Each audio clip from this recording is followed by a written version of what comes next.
રહી જતું હોય તો આ તોય એમને જીવતું રહેતું હોય તો આનું હાવ નાશ કરવો હોય તો અમારા વિડીયામાં તમે અમને બના રહેજો. ટાંટા કાંટાની જરૂર ન પડે ખેડૂત ભાઈઓને. આ પાવર ટીલર આપણું હાલ્યું જાય છે જો એટલે તડકાનું બળી જાય એમ એકદમ. અત્યારે જય મેળીમાં ખેડૂત ભાઈઓ, જય માતાજી. આજના નવા વિડીયોમાં ખેડૂત ભાઈઓ હાર્દિક સ્વાગત છે. આજના નવા વિડીયોમાં એવું છે કે આપણે 1 મહિનાની સિંગ થઈ ગયેલી છે તો હવે આપણે કેવી રીતનું હાથી આંકવું બધા ખેડૂત ભાઈઓ આગળ વિડીયો જોહે તો ખ્યાલ આવશે. આપણે પાછળ પીડ્યું છે પાવર ટીલર, તો પાવર ટીલરની અંદર અમે અત્યારે બેલી જોડી દીધેલી છે ને આપણે બહુ બધો બિયારો છે. અમારા વિડીયોમાં તમે આમને બિના રહેજો. આપણે બેલી બધા ખેડૂત ભાઈઓ આંકતા જ હોય પણ બેલી એમાં આંકવામાં એક સિસ્ટમ બનાવેલી છે કે આ રીતનું માનો કે આ પડાની અંદર આ રીતનું ખડ છે, આ ઝીણું જો આ ઝીણું તો આમાં આમાં ખેડૂત ભાઈઓને ખ્યાલ જ હશે કે આ પોપડી વળી જ છે. તો પોપડીમાં ખડ એમને રહી જતું હોય તો ખેડૂત ભાઈઓને જો આ રીતનું અમને ખડ પોપડીમાં રહી જતું હોય તો આ તોય એમને જીવતું રહેતું હોય તો આનું હાવ નાશ કરવો હોય તો અમારા વિડીયામાં તમે અમને બના રહેજો તો તમને ખ્યાલ આવી જાય. જો આની અંદર આપણે જો એકને એક જગ્યા ઉપર આંકાના દાવડામાં ખડ છે ને આંપાના દાવડામાં જો આ પલટી આ રીતનું જો આ રીતના બધે આ ખડને બધું ફેરવી નાખેલું છે.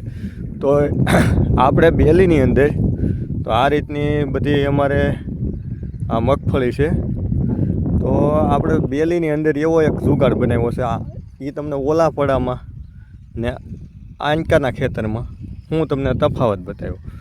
પછી બીજું એક આપણે માનો કે હેઠે આપણે આ ખેતર અડધું બાકી છે બરાબર, તો આપણે હેઠા બાજુ જઈએ છીએ.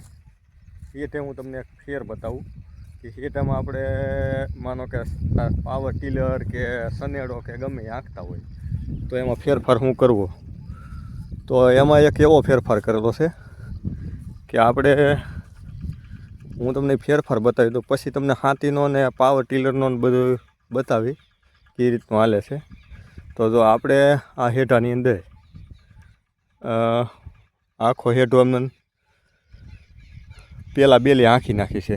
પહેલાં બેલી આંખી શું લેવા કે માનો કે ટ્રેક્ટરના વ્હીલ કે સનેડાના વ્હીલ આ રીતના હેઠે આવતા હોય તો એ હેઠો થોડોક કડક હોય ને આપણને પરફેક્ટ ઓલું ન થતું હોય, મળતું હોય આનું કે ભાઈ આપણને હરખી બેલી ન હાલતી હોય, કડક થઈ જતું હોય વ્હીલ હાલી ગયેલા હોય એટલે. તો આપણે પહેલાં હેઠે ચારે કોર આંખી નાખવાની એટલે બેલી એકદમ વ્યવસ્થિત કરી લે ને પછી આપણે જે અંદર જુગાડ બનાવ્યો છે તો એ જો અહીંયા આપણે અહીંયા ટકરો કરી દઈએ. આ જો હેઠે ખડ બધું લેતું આવે ભેગું કરતું આવે 10 થી 20% ખડ હેઠે આ રીતનું ભેગું જુઓ આ બધા ઓલામાં પીડ્યું છે. આપણે પાવર ટીલર અહીંયા પીડ્યું છે ને એમાં આપણે એવો જુગાડ બેહાડેલો છે. તો અમારા વિડીયોમાં આમને બિના રહ્યો તો તમને ખ્યાલ આવશે. પછી હું તમને બતાવું કે એ જુગાડ કેવો બનાવ્યો છે. તો એ આપણે બેલ્યુની અંદર જ બનાવેલો છે.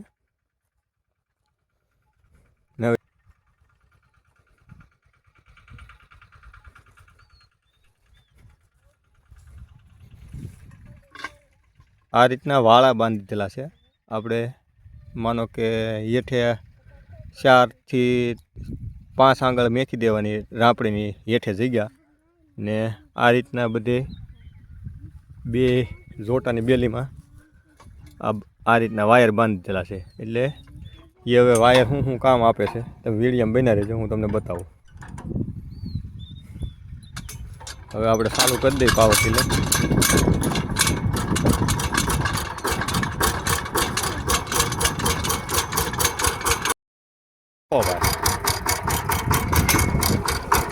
આ મરચીની અંદર આપણે થોડી કાકર બોકર બેલી હાંકી નાખી. આપણે વાળા આની અરે બાંધેલા જ છે ને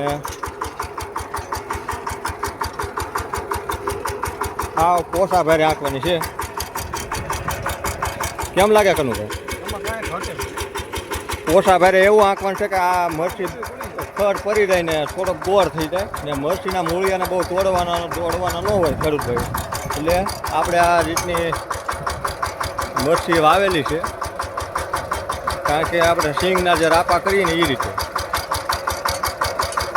ને આ રીતનું આપણે ઓછા ભારે હાંટી એમને કે મૂળિયું કંઈ તૂટે નહીં. મૂળિયું તૂટે ને તો આને કુકર આવે. આપણે સિંગની અંદર હાંકતા આપણે મરચીનું પાણું આવ્યો કે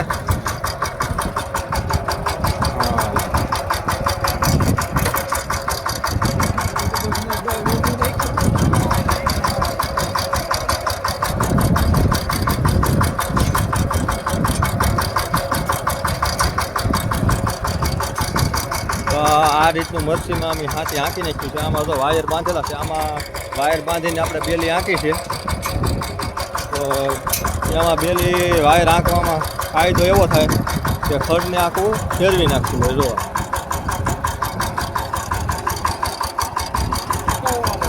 હા જો આ બધું જો ખડને ફેરવતું જાય એટલે ખડ તડકાનું બળી જાય એમ. એકદમ અત્યારે વરાપનું કાંઈ નક્કી ન હોય.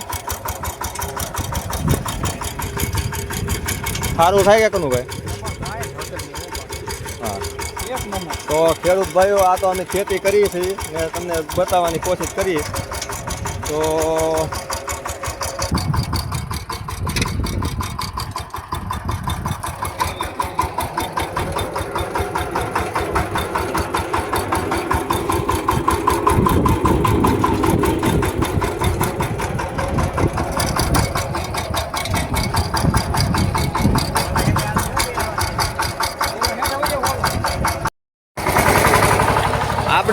આપણે બીજા ખેતરમાં ફેરવી આપણે ઓલા ઢાંઢા કાદાની જરૂર ન પડે ખેડૂત ભાઈઓને. આ પાવર ટીલર આપણું હાલ્યું જાય છે.